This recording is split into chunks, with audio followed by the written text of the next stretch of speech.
புதுச்சேரியில் தான் இந்த பெஞ்சன் புயலுடைய தாக்கம் என்பது மிக அதிகமாக பதிவாகி இருப்பதாக அங்கிருந்து வரக்கூடிய செய்திகள் தெரிவிக்கின்றது. பெஞ்சன் புயல் நள்ளிரவு முழுவதுமாக கரையை கடந்து விட்டாலும் கூட இந்த புயல் என்பது வங்கக்கடல் உருவான பிறகு தற்போது கரையை கடக்கும் வரையிலான நிகழ்வில் ஒட்டுமொத்தமாக எந்த பகுதியில் அதிக தாக்கத்தை ஏற்படுத்தியது என்பதை பார்த்தோம் என்றால், இந்த புயல் முழுவதுமாக கரையை கடந்த பிறகுதான் அதனுடைய தாக்கம் என்ன, எந்த பகுதியில் அதிக தாக்கத்தை ஏற்படுத்தியது என்பதை நம்மால் கணிக்க முடியும். அதன் அடிப்படையில் தற்போது இந்த புயல் புதுச்சேரியை புரட்டி போட்டு விட்டது என்று கூறலாம். கிட்டத்தட்ட 39 சென்டிமீட்டர் மழையானது அங்கு பதிவாகி இருப்பதாக தெரிவிக்கப்பட்டிருக்கிறது. பல்வேறு இடங்கள் தண்ணீர் தேங்கியிருக்கக்கூடிய சூழல் ஏற்பட்டிருக்கிறது. சாலைகள் துண்டிக்கப்பட்டிருக்கிறது. மரங்கள் முறிந்து விழுந்து போக்குவரத்தானது முற்றிலுமாக துண்டிக்கப்பட்டிருக்கிறது. மக்களுடைய இயல்பு வாழ்க்கை என்பது கடுமையாக பாதிக்கப்பட்டிருக்கிறது. இதனால் மக்கள் வீட்டை விட்டு வெளியே வர முடியாத நிலைக்கு தள்ளப்பட்டிருக்கிறார்கள். புதுச்சேரியை தொடர்ந்து பெய்து வரக்கூடிய மழையால் 10,000க்கும் மேற்பட்ட குடியிருப்புகளை மழைநீர் சூழ்ந்திருப்பதாக அங்கிருந்து செய்தியாளர் நமக்கு தகவல் வழங்கிக் கொண்டிருக்கிறார். நகரம் முழுவதும் 6 குளம் போல் மழைநீர் தேங்கியதால் வெள்ளக்காடாக புதுச்சேரி காட்சியளிப்பதாக இருக்கின்றது.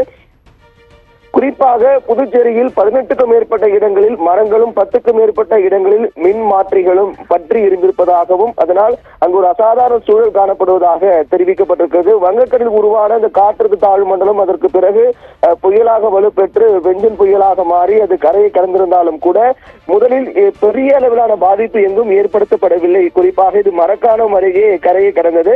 மாமல்லபுரம், காரைக்கால், புதுச்சேரி அது ஒட்டிய பகுதியில் கரையை கடந்தாலும் கூட பெரிய அளவிலான பாதிப்பு எங்கும் ஏற்படுத்தப்படவில்லை. மழை பொழிவு மட்டும்தான் இருந்தது என்றுதான் முதலில் நாம் பார்த்தோம்.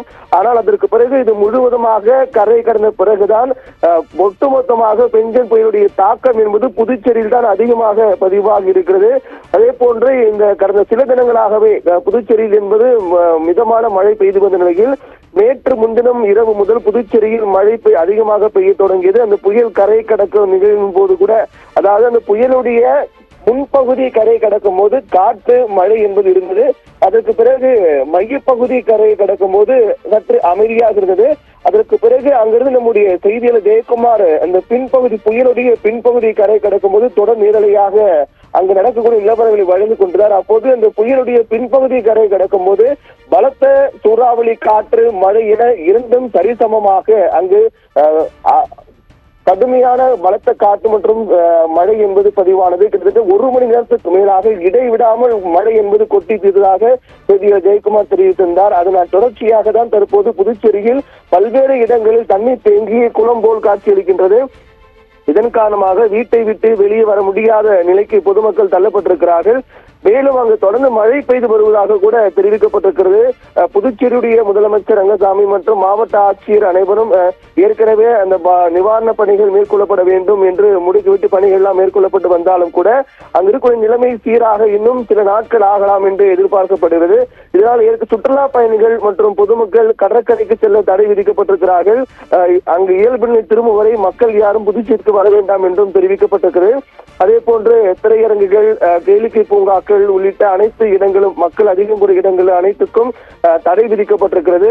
மேலும் இந்த மழை காலை முதலே கனமழை பெய்து வருவதாகவும் புதுச்சேரியின் சாலைகள் முழுவதும் மழைநீர் பெருக்கெடுத்து ஓடுவதாகவும் இதனால் சாலை ஓரம் இருக்கக்கூடிய மின்மாற்றிகள் மற்றும் டிரான்ஸ்பார்மர் என்று சொல்லக்கூடிய மின்மாற்றிகள் பல்வேறு பகுதியில் பழுதடைந்திருப்பதாகவும் இதனால் மின் விநியோகம் என்பது தடைபட்டிருப்பதாக புதுச்சேரியில் உள்ள பல்வேறு பகுதிகளில் மின் விநியோகம் இல்லாத நிலையில் நேற்று இரவு முதலே பல்வேறு இடங்களில் மின் விநியோகம் இல்லாத ஒரு நிலைதான் காணப்பட்டிருக்கிறது. அதே போன்று பல இடங்கள், குறிப்பாக ஒரு 18க்கும் மேற்பட்ட இடங்கள் மரங்களில் முறிந்து விழுந்து போக்குவரத்து பாதிப்பு என்பது ஏற்பட்டிருக்கிறது.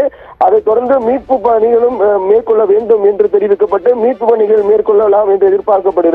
குறிப்பாக இந்த புதுச்சேரியை பொறுத்தவரையில் பல்வேறு இடங்கள் 121 நிவாரண முகாம்கள் அமைக்கப்பட்டு பொதுமக்களுக்கு தேவையான உணவுகள் வழங்க ஏற்பாடு செய்யப்பட்டன. குறிப்பாக இந்த புதுச்சேரியில் பொறுத்தவரையில் ஒவ்வொரு நிமிடமும் புயல் கடக்கும் நேரம், மழையின் அளவு ஆகியவற்றை தொடர்ந்து அங்கிருந்து செய்தியாளர் ஜெயக்குமார் வழங்கிக் கொண்டிருந்தார். தற்போது அவரை தொடர்பு கொள்ள முடியாத ஒரு நிலைதான் ஏற்பட்டிருக்கிறது என்றால் நேற்று இரவு முதலே புதுச்சேரியில் பல்வேறு இடங்களில் மின்தடை ஏற்பட்டிருக்கிறது. மின் விநியோகம் இல்லை. தொடர்ந்து மழை பொழிவு என்பது பதிவாகி வந்திருக்கிறது. இதனால் இந்த புயலுடைய மொத்த தாக்கமும் புதுச்சேரியில் தான் அதிகமாக பதிவாகி இருப்பதை நம்மால் பார்க்க முடிகிறது. பல்வேறு இடங்கள் குடியிருப்பு பகுதிகள் மழைநீரில் மூழ்கி இருக்கின்றன. நிவாரண முகாம்கள் உடனடியாக மேற்கொள்ள வேண்டிய ஒரு கட்டாயத்திற்கு புதுச்சேரியான தள்ளப்பட்டிருக்கிறது. ஒட்டுமொத்தமாக இந்த பெஞ்சன் புயலுடைய கோர தாண்டவம் என்பது புதுச்சேரியில் தான் அதிகமாக பதிவாகி இருக்கிறது. பானு, உங்களுடைய விரிவான தகவல்களுக்கு நன்றி பிரவீன்குமார்.